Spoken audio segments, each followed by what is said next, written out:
तो दोस्तों, मैं फिर एक बार आपके पास एक और नई कहानी लेकर आ चुका हूँ।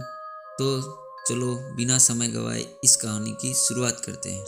आज की कहानी का नाम है रेल की पटरियों पर। दिल्ली से उत्तर प्रदेश के अपने पैतृक निवास लौट रहे थे। ट्रेन काफ़ी लेट हो चुकी थी। वो अपने स्टेशन पर उतरे तो रात के 1:30 बज चुके थे। छोटे स्टेशनों पर देर रात की सवारी मिलने में दिक्कत होती है। फिर राकेश का घर शहर के बाहर पड़ता था, इसलिए वे रेलवे लाइन के किनारे किनारे चलने लगे। जैसे ही वे प्लेटफॉर्म छोड़कर पटरियों के किनारे आए, उन्होंने एक युवती को साथ चलते देखा। उन्होंने पूछा तो उसने बताया कि वह हॉस्टल से घर आ रही थी।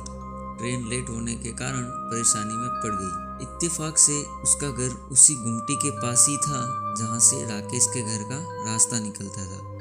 उसने कहा कि ठीक है, उसे घर पहुँचाकर ही वहाँ से आगे बढ़ेगा।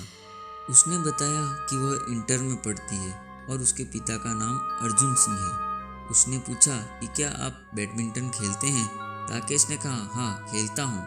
उसने बताया कि वह टूर्नामेंट में उसे खेलते हुए देख चुकी है। रेल लाइन के एक तरफ खेत थे, दूसरी तरफ छिटपुट आबादी। कुछ घर अभी बन ही रहे थे, कुछ घरों से रोशनी आ रही थी। उसके साथ बात करते हुए कब हम रेल फाटक के पास पहुंच गए पता ही नहीं चला। उसने इशारों से राकेश को अपना घर दिखाते हुए कहा कि अब वह चली जाएगी। राकेश ने कहा कि उसे घर तक पहुंचाकर आगे बढ़ेगा, लेकिन उसने कहा अब कोई परेशानी नहीं। अतः राकेश ने कहा कि वह घर पहुंचने के बाद आवाज़ देगी, तभी वह आगे बढ़ेगा। बहरहाल उसने अपने दरवाजे पर पहुंचने के बाद आवाज़ दी। वह अपने रास्ते चल पड़ा। 2-4 दिन बाद राकेश शहर की ओर निकला तो उसके घर के पास से गुजरते हुए उसे लड़की की याद आ गई। उसने पास के एक दुकानदार से पूछा कि अर्जुन सिंह जी का घर कौन सा है। उसने एक घर की ओर इशारा करते हुए बताया कि गेट के पास जो टहल रहे हैं वही अर्जुन सिंह है। राकेश उनके पास गया और कहा नमस्ते अंकल। वे राकेश को पहचानने की कोशिश करने लगे।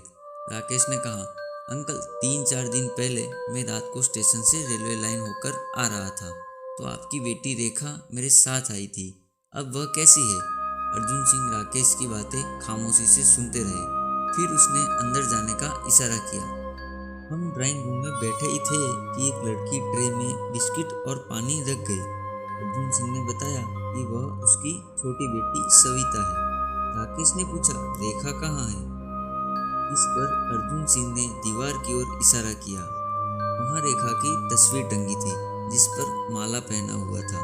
और ऐसी मज़ेदार कहानियाँ रोज सुनने के लिए हमारे चैनल को आज ही सब्सक्राइब करें और नोटिफिकेशन बेल को भी दबा दें।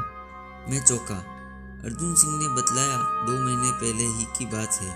रेखा ट्रेन से उतरकर रेलवे लाइन से होते हुए पैदल आ रही थी। पीछे से 2 भैंस दौड़ती हुई आई।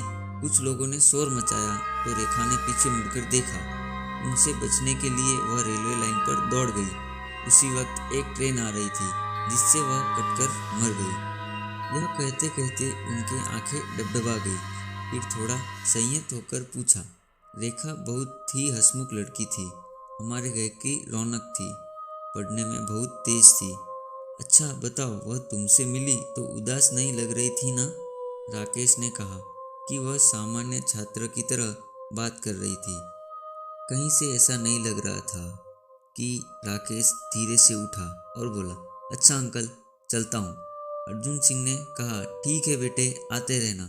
राकेश भावुकता में बहता हुआ बाहर निकला। उसकी आंखों के सामने रेखा का चेहरा नाच रहा था।